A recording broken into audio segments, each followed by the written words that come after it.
Welcome back to our YouTube channel popper and Gyani. दोस्तों, आज का टॉपिक भी काफ़ी इंफॉर्मेटिव है रिलेटेड टू बीओ एग्ज़ाम्स। जो लोग बीओ एग्ज़ाम की प्रिपरेशन कर रहे हैं वो इस वीडियो को लास्ट तक देखिएगा, क्योंकि इस वीडियो में मैं आपको काफ़ी इंपॉर्टेंट टॉपिक मीन्स दैट कि जो काफ़ी इंपॉर्टेंट क्वेश्चन आंसर है जो कि 1 मार्क्स में आपसे पूछे जाते हैं वो आज सारे मैं इस वीडियो में डिस्कस करने वाला हूँ। और जो वाइस की प्रिपरेशन कर रहे हैं वो भी इस वीडियो को जरूर देखिए, क्योंकि इसमें काफ़ी अच्छे टेक्निकल क्वेश्चन पूछे गए हैं related to the boiler acts. तो दोस्तों, और जो पावर प्लांट में वर्क कर रहे हैं और इंटरव्यू की प्रिपरेशन कर रहे हैं वो पर्सन्स भी इस वीडियो को लास्ट तक देखिएगा, क्योंकि इस वीडियो में काफ़ी अच्छे इंफॉर्मेटिव क्वेश्चन आंसर हम डिस्कस करेंगे। आई थिंक आपने पहले कभी इस तरह के क्वेश्चन आंसर आपसे किए नहीं होंगे किसी ने, सो दैट काफ़ी अच्छे टेक्निकल क्वेश्चन आंसर है। तो मैं आपसे अनुरोध करना चाहूँगा कि इस वीडियो को लास्ट तक देखिएगा। तो दोस्तों, आज हम जो डिस्कस करेंगे वो राजस्थान बीओई 2018 में जो एग्ज़ाम पेपर हुआ था, जो उसमें मल्टी टाइप के क्वेश्चन आंसर हमसे पूछे गए थे, वो हमने उसका फर्स्ट पार्ट और सेकंड पार्ट कंप्लीट कर चुके ऑलरेडी। जो आज हम डिस्कस करेंगे वो होगा इसका थर्ड पार्ट, क्योंकि हर एक पार्ट में हमने 10 क्वेश्चन डिस्कस किए हैं। आज भी हम जो रिमेनिंग 10 क्वेश्चन हैं ऑफ दिस पार्ट, तो आज हम वो कंप्लीट करेंगे, सो दैट हमारे साथ लास्ट तक बने रहिएगा। तो अभी स्टार्ट करते हैं अपना जो मेन टॉपिक है। तो फर्स्ट क्वेश्चन इसमें आता है कि जो अपना 21 क्वेश्चन है वो है water temperature at hydraulic testing of boiler shall be in the range of. जो भी हम हाइड्रोलिक टेस्ट करते हैं या फिर हाइड्रो टेस्ट करते हैं उसमें जो पानी का टेम्परेचर वो कितना होता है। तो काफ़ी अच्छे क्वेश्चन है, काफ़ी बार ही पूछ लेते हैं, लेकिन आप लोगों को पता होना चाहिए क्यों इस डिग्री टेम्परेचर का वाटर हम यूज़ करते हैं during the hydraulic testing of the boiler.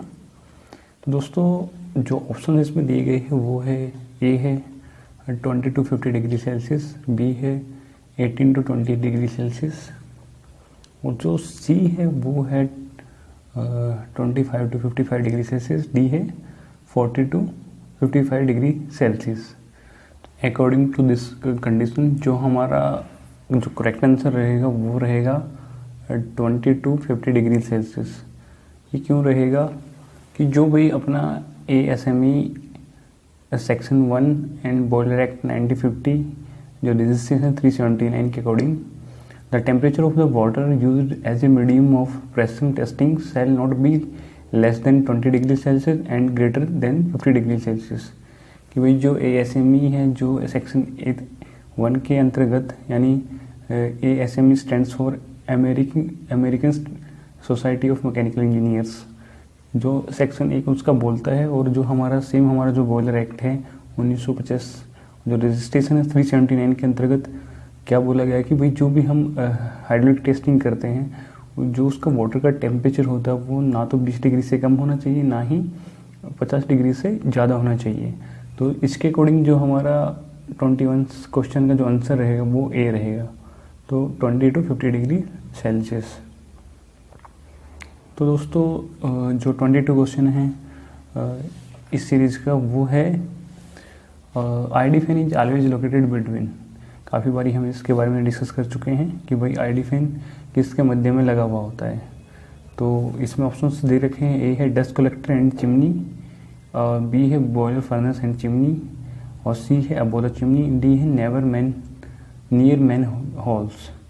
जो आप लोगों ने देखा होगा जो अपना ID फैन रहता है या तो कहीं भी जब ESP होता है, ESP और जो चिमनी होता है उसके बीच में लगा होता है, या फिर जो छोटे प्लांट होते हैं वहाँ पे क्या होता है बैक फिल्टर और चिमनी के बीच में लगा होता है। जो भी अपना एमिशन कंट्रोल डिवाइसेस या पोल्यूशन कंट्रोल डिवाइसेस होते हैं चिमनी और पोल्यूशन कंट्रोल डिवाइस के बीच में मैक्सिमम लगा रहता है। कहीं पे क्या है वेट स्क्रबर होता है, वेट स्क्रबर और चिमनी के बीच में लगा होता है, कहीं पे ESP होता है, ESP और ID फैन के बीच में लगा होता है, कहीं बैक फिल्टर होता है, बैक फिल्टर और ID फैन के बीच में लगा होता है। जो इसका करेक्ट आंसर रहेगा वो होगा dust collector and chimney. Dust collectors means जो भी मैंने आपको डिवाइसेस बताए हैं, bag filter, ESP, wet scrubber और या फिर साइक्लोन टाइप के हो सकते हैं। तो दोस्तों, अभी 23rd क्वेश्चन है वो है safety wall having seat diameter not less than 32 mm should reset it. कि भाई जो सेफ्टी वाल है जिसका सीट का जो डायामीटर है वो 32 mm है, तो वो सेफ्टी वाल रीसेट कब कितने पे होगा। ऑप्शंस दे रखे at least 5% below but not more than 10% below safety valve set pressure. B है at least 2.5% below but not more than 5% below safety valve set pressure. सी है at least 2.5% below but not more than 10% below safety valve set pressure. D है at least 1.5% below but not more than 5% below safety valve set pressure. तो इसका जो correct answer है वो रहेगा सी, at least 2.5% below but not more than 10% below safety valve set pressure. ये क्यों है, इसके पीछे क्या रीजंस है। तो जो हमारा बॉयलर एक्ट है 1950, जो रजिस्ट्रेशन है 295, ये कहता है the safety valve shall be reseated pressure at least 2.5 below but not more than 5% below the safety valve seat pressure and the 5% limit is increased to 10% for valve having a body seat bore less than 32 mm and or having a seat pressure of 2 bar gauge or less। कि भाई जो भी हमारा जो seat का diameter safety वाल का यदि वो 32 mm से लेस देन नहीं हो तो उसके लिए क्या है 2.5% बिलो जो सेफ्टी वाल रीसेट होगा वो होगा 2.5% below but not more than 10% below safety valve set pressure. ये हमारा जो 1950 वर्जन का जो एक्ट है सेक्शन 295 के अकॉर्डिंग जो इसका करेक्ट आंसर रहेगा वो रहेगा सी। अभी नेक्स्ट क्वेश्चन की तरफ मूव आउट करते हैं। 24th क्वेश्चन है कि FBCB मीन्स, कि भाई FBCB मीन्स क्या मतलब क्या होता है। जो ऑप्शन दे रखे हैं यहाँ पे वो है A force bed combustion boiler, B है frequent bed combustion boiler, C है fluidise bed circulation boiler, D है फ्लूइडाइज बेड कंबसन बॉयलर।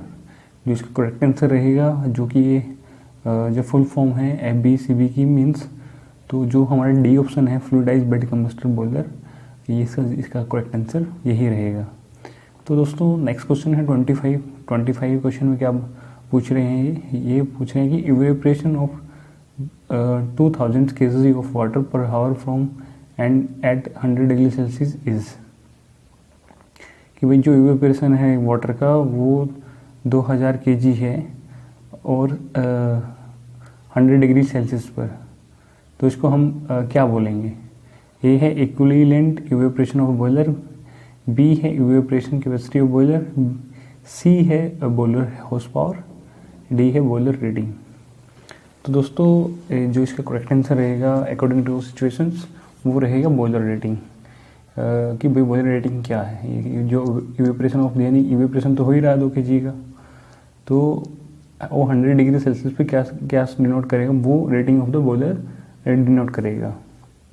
और according to this situation it means that when the water inside the boiler is at 100 degree Celsius and the steam takeoff is also at 100 degree Celsius, the boiler will give the 2 ton per hour of steam।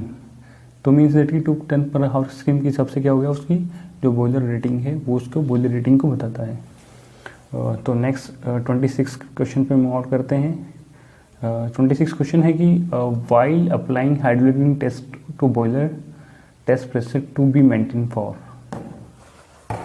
कि जब कभी हम hydraulic testing करते हैं उसमें कोई भी suppose that कि हाइड्रोलिक मीन्स दैट को हम फ्लूइड के अकॉर्डिंग ही करेंगे। कई बार क्या होता है कि जो हम हाइड्रो टेस्ट करते हैं या फिर न्यूमेटिक टेस्ट करते हैं with the help of gas भी हम प्रेशर वेसल टेस्टिंग कर लेते हैं, वो एक डिफरेंट मेथड है। लेकिन यहाँ पे हमें पूछा गया है कि while applying the hydraulic pressure या hydraulic test to boiler the test pressure to be maintain for. वही जो भी हमने जो फ्लूइड हमने उसमें इंट्रोड्यूस कराया हाई प्रेशर पे, वो उसका जो प्रेशराइज कंडीशन हमको कितने मिनट तक रखना चाहिए। यहाँ पे जो ऑप्शंस दे रखे हैं वो ए है 10 मिनट्स, बी है 15 मिनट्स, सी है 30 मिनट्स, डी है 5 मिनट्स। जो इसका जो करेक्ट आंसर रहेगा वो रहेगा इसका सी, क्योंकि जो भी हम न्यूमेटिक टेस्ट करते हैं उसको हम क्या है जो प्रेशर हमें होल्ड अप रखना रहता है वो 30 मिनट्स के लिए रखना पड़ता है। तो अभी थोड़ा सा इसको मैं सिंप्लीफाई वे में आपको और बताता हूँ। The test pressure shall be raise gradually under proper control at all time so that it never exceed by more than 6% of the required pressure. भाई जब भी हम हाइड्रो टेस्ट करते हैं, वो जब भी हम उसको प्रेशराइज करते हैं तो धीरे धीरे उसको प्रेशराइज करना चाहिए, और वो कभी भी 6% से ज़्यादा नहीं हमें इंक्रीज करना है according to the design pressure, and maintain for 30 minutes. कि हम उसको जब हम उसको प्रॉपर टेस्टिंग प्रेशर पर लेकर आ जाते हैं तो उसको क्या हमें 30 मिनट्स तक होल्ड अप रखना पड़ता है। Whereupon the pressure shall be reduce to maximum allowable working pressure and maintain for sufficient time to permit close visual inspection for leakage of pressure parts. कि हमें तब तक ही इसको होल्ड रखना पड़ा, तब तक हमारी जो हम विजुअलाइजेशन नहीं कर लेते प्रेशर पार्ट्स का, जो कि हम किसी पर्टिकुलर सेक्शंस के लिए सपोज दैट कि कहीं पे due to the tube origin या corroder inside scaling of the tubes, या फिर अदर किसी रीज़न से जो हमारी ट्यूब पंचर हो जाती है, जब हम उसको रीवेल्ड करते हैं आफ्टर दैट हम हाइड्रोलिक टेस्ट करते हैं, तो उस कहने का मतलब है कि उस जोन को हम इंस्पेक्शन करने के लिए जो टाइम लेते हो वो मिनिमम 30 मिनट्स तो होना ही चाहिए। क्योंकि क्या है, हम टॉप टू बॉटम पूरा विजुअलाइजेशन करते हैं बॉयलर को, जो भी हेडिंग सरफेस एरिया है वहाँ का, तो क्या हम जो हमें होल्ड प्रेशर रखना पड़ता है वो क्या हो 30 मिनट्स तक हमें रखना पड़ता है। तो अभी 27 क्वेश्चन है, इसमें पूछा गया है कि inspecting authority certificate of inspection during construction as per IBR regulation 4C1 issued in. कि भाई जो इंस्पेक्शन अथॉरिटी है जो अपने बॉयलर की ड्यूरिंग द कंस्ट्रक्शन, कि भाई जो IBR के अंदर जो हमारा बॉयलर कंस्ट्रक्शन हम बनाते हैं, जो कि इंस्पेक्टिंग अथॉरिटी हमें सेक्शन रेगुलेशन 4C के अंडर जो इशू होता है वो कौन से फॉर्म में होता है, वो होता है जो ऑप्शंस दे रखे हैं फॉर्म B है फॉर्म नंबर 2, C है फॉर्म 3rd C, D है फॉर्म 4th। तो यानी ये हो गया 6th, सॉरी फॉर दैट क्योंकि यहाँ पे 6th है। तो अभी इसका जो करेक्ट आंसर रहेगा वो रहेगा B फॉर्म नंबर 2। कि भाई जो फॉर्म नंबर 2 है उसमें क्या है, ये certificate in form number 2 from an inspecting authority certifying that the material was tested and the boiler was built under their supervision. ये जो फॉर्म नंबर 2 होता है, जो इंस्पेक्टिंग अथॉरिटी है उसको ये प्रोवाइड करती है, क्योंकि वो क्या बताती है कि भाई ये जो प्रेशर पार्ट है या फिर ये बॉयलर है या फिर कोई प्रेशर वेसल्स है, इसमें फॉर्म नंबर 2 में ये बताते हैं कि भाई ये क्या है, ये हमारे अंडर जो इंस्पेक्टिंग अथॉरिटी है इसके अंडर ये कंस्ट्रक्ट हुआ है। तो वो क्या है, वो वेरीफाई कर देते हैं उसको। जो सारी चीज़ इसमें जो लीगली होती है वो फॉर्म नंबर 2 का ही यूज करते हैं, कि भाई इसके अंदर उन्होंने टेस्टिंग कर चुके हैं इसको, और इसको क्या है, वो जो प्रोडक्ट बिल्टअप हुआ है वो इसी के अंडर में हुआ है। तो दोस्तों जो नेक्स्ट क्वेश्चन है वो है 28। इस क्वेश्चन में क्या बताया गया है कि which data is not required to calculate boiler efficiency by the indirect method. दोस्तों जो बॉयलर एफिशिएंसी को कैलकुलेट करने के 2 मेथड होते हैं, एक होता है डायरेक्ट, एक होता है इनडायरेक्ट।